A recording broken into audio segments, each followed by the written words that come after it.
the shirt. So it's not an easy, it's not all this one time you hurt my feeling. This is years and years and years. And not only did they hurt Yusuf alayhi salam and their father, in fact, Yusuf's, full brother, Binyamin, they kept abusing him too. They kept hurting him too. So this is a long history of crimes. So just one sorry is not going to cut it. That's not good enough. So even their father turns to them and says, Sawfa astaghfiru lakum rabbi. He says, I will, not just yet. So the Sawfa, some mufassirun comment here, yushir ila ta'khir. There's a little bit of a delay. He's saying, I'll get there, I'm not there yet. I'm not ready to forgive you yet. So they're feeling guilty towards their dad. And they're saying sorry to their dad. And their dad is saying, I'm not entirely ready to pray for you yet. I will, hopefully, I'm not there yet.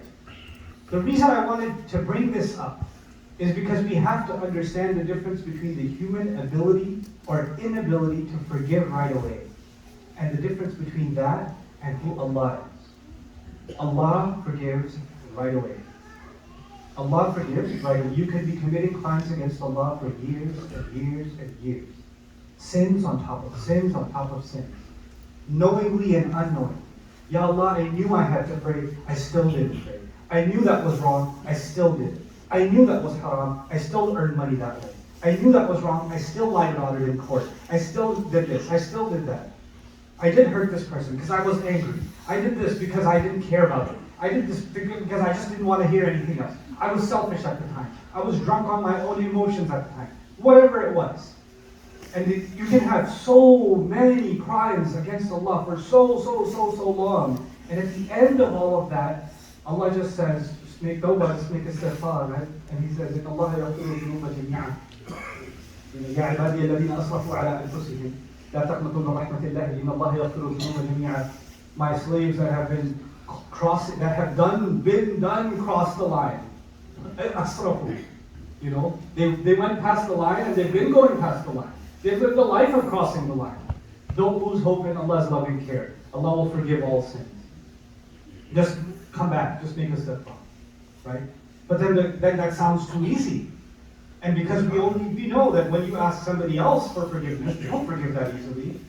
So what we do is something that we don't realize we're doing. We do something in psychology, they call it projection. So we project the human inability to forgive right away because people are not forgiving. So you start assuming that Allah is also not immediately forgiving. How can Allah forgive? Do you know how much I messed up? I mean, I know I've heard the ayat about Allah forgiving, but bro, seriously, I did some Olympic level stuff. Like my stuff is on another level. So I don't think you understand how far off from forgiveness I particularly am. I cannot begin to tell you how many people write to me, tell me, I know Allah is angry with me, I know Allah hates me, I know Allah hates me. It's an incredible volume of Muslims that believe that they are beyond forgiveness. They're beyond redemption. They are beyond that. And what I want you to know is, first of all, guilt is a good thing. That's where I started. Guilt is a good thing. But the wrong kind of guilt is what? Allah will never forgive me. I'm too far gone. You know who believes Allah will never forgive him? Iblis. He actually believes that. And if I share that belief with him, then I've joined the wrong team. I cannot believe that about myself. You cannot believe that about yourself.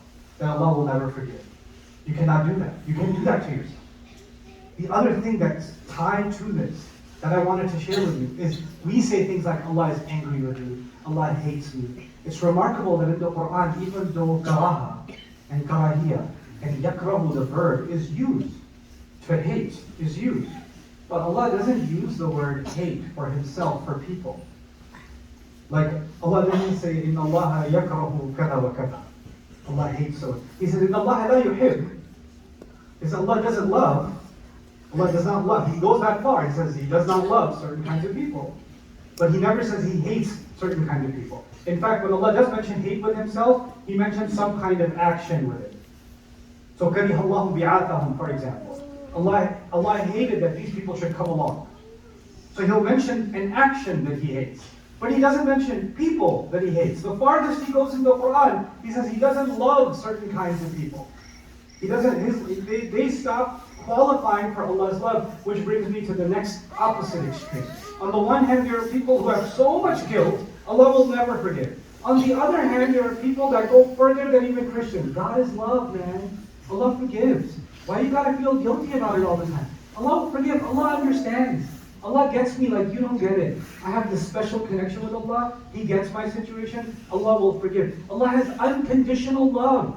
I love this phrase, unconditional love. There's no such thing. It's not even in the Quran, but we like to throw it around because we've heard it in a movie or somewhere, and we think that it applies in our religion. There is no such thing as unconditional love. That isn't the case. If that was the case, Allah would say the same for the people who commit crimes, who kill, who murder, who He says, إِنَّ اللَّهَ لَا يُحِبُّ الظَّالِمِينَ وَاللَّهُ لَا يُحِبُّ الظَّالِمِينَ. Allah doesn't love the ظالمين. And on the other hand, He says, وَاللَّهُ يُحِبُّ الْمُحْسِنِينَ. Allah loves those who try to do their best. So He's describing some people that He loves and some people that He doesn't love. Clearly there are conditions. Clearly there are conditions. You cannot say it's unconditional love. Allah loves no matter what. Allah provides.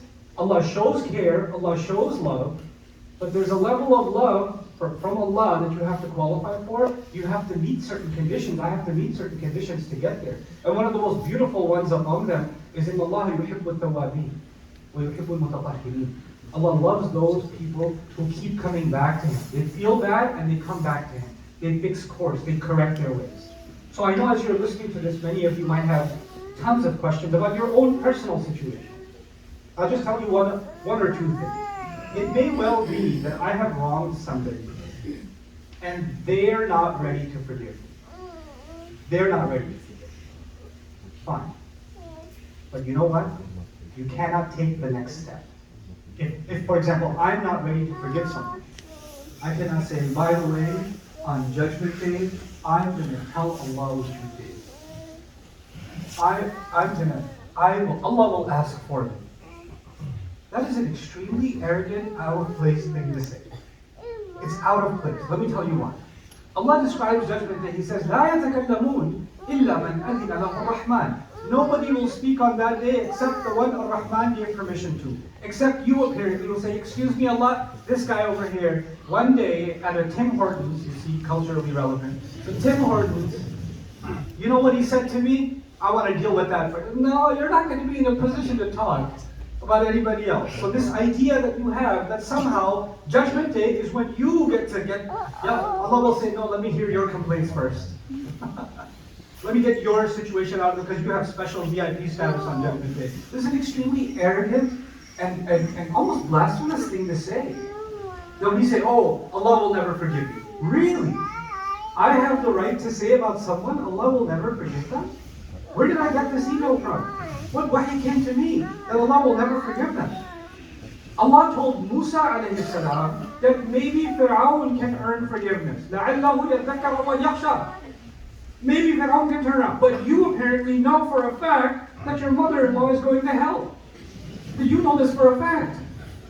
So there is we have to fix certain things. First of all, if you can't forgive someone, don't assume Allah won't forgive them. And this brings me to my last problem. This is actually a real problem somebody brought to me. They said, well, I don't forgive this person, but they made tawbah. And they've tried to apologize and they've tried to fix things, but I still can't forgive them. Fine, I can't forgive them. I have a problem. What's the problem? Brother, I feel like they're praying and they've made tawbah and maybe Allah will forgive them and they're going to be in Jannah. And I don't want to hang out with them in Jannah. Because I didn't forgive them. Like, here I am, like, finally made it and I hate this guy and he's next door. Like, hey. Like, why would Allah let them be forgiven if I haven't forgiven them? And that's actually, some people carry that with them. Like, this person doesn't deserve forgiveness. One of my anxieties is, what if Allah forgives them? So the problem with this kind of thinking is, first and foremost, we forget who Allah is sometimes. Allah is not going to do things based on our feelings. Allah will do things based on His rahmah and of course on justice. My concept of justice, this brain is very small. It's very small. And in my head, there's some definition of what is justice and injustice. I cannot go to Allah and say, Ya Allah, let me tell you what justice is.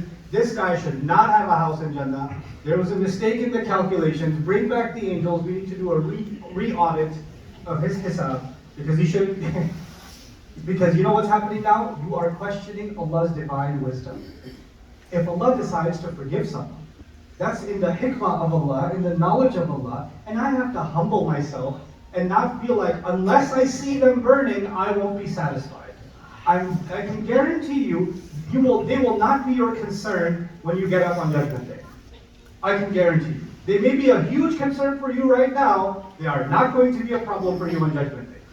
In fact, forget people you hate, people you love you won't care about on Judgment Day. You're going to be worried about who? Yourself. You're not going to be worried about anybody else. And there's one last piece of this problem. When we are resurrected, when we are raised again, we are not raised the same way we were now. وَنَزَعْنَا مَا فِي قُلُوبِهِمْ مِنْ غِلٍّ مَا فِي صُدُورِهِمْ مِنْ غِلٍّ.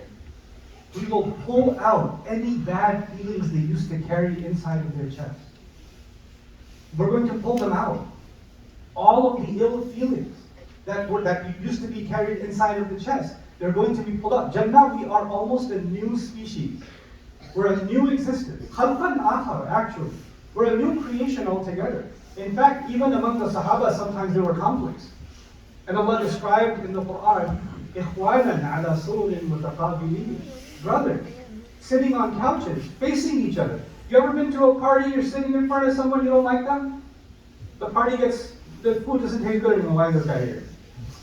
You want to go somewhere, you want to go to the backyard, or even if it's snowing outside, you're going to eat your samosas outside. Because you don't want to see that guy's face. You can't face people you don't like. But the Quran describes one of the remarkable things in Jannah. People, even among believers, when they have conflicts with each other, all of that will be removed. Removed. And you'll actually be facing each other happily. That's one of the remarkable renewed things that's going to happen in Jannah. So guilt, place it in the right place. Don't let somebody else guilting you turn into Allah won't forgive you. Don't do that. And I shouldn't allow my sense of justice and think I can impose that onto Allah and then decide for Allah how Judgment Day is going to work. Imagine if that's how it worked, then if my feelings are so valid, then the next person's feelings should be valid too. And the other person's feelings should be valid too. Because they all have feelings. You know? لَيْسَ بِأَمَانِيِّكُمْ. Reality is not based on your wishes. It's not going to work according to your wishes. Allah Azza wa Jalla is Al-Hakim, Al-Adl. He will make His decisions based on wisdom, and once we have faith in that, we can find some comfort in that. May Allah Azza wa Jalla give us a true sense of comfort in knowing that the best judge is in fact Allah Azza wa Jalla. May Allah remove from our hearts the desire to see somebody else punished. That desire itself, it takes away space from your heart that should be taken up by my own desire to be forgiven. There's enough things for me to worry about for myself, and now worried about somebody else should get punished. Let Allah deal with that. That is with Allah. That's their amr is with Allah, but my amr is with me. I have to stand for myself. May Allah Azza wa Jalla make us self-aware and remove these ill feelings from our hearts, and especially allow us to be in the company of better people than us in Qiyamah and beyond Qiyamah, that we can face each other with joy. Barakallahu li wa lakum fil Qur'an al-Hakim wa nafa'ani wa iyyakum bil ayati wa dhikril hakim. وكفى والصلاة والسلام على عباده الذين اصطفى خصوصا على أفضلهم وخاتم النبيين محمد الأمين وعلى آله وصحبه أجمعين. قال الله عز وجل في كتابه الكريم بعد أن أقول أعوذ بالله من الشيطان الرجيم إن الله وملائكته يصلون على النبي يا أيها الذين آمنوا صلوا عليه وسلموا تسليما. اللهم صل على محمد وعلى آل محمد كما صليت على إبراهيم وعلى آل إبراهيم في العالمين إنك حميد مجيد. اللهم بارك على محمد وعلى آل محمد كما باركت على إبراهيم وعلى آل إبراهيم في العالمين إنك حميد مجيد. عباد الله رحمكم الله اتقوا الله إن الله يأمر بالعدل والإحسان وإيتاء ذي القربى وينهى عن الفحشاء والمنكر ولذكر الله أكبر والله يعلم ما تصنعون. أقم الصلاة إن الصلاة كانت على المؤمنين كتابا موقوتا.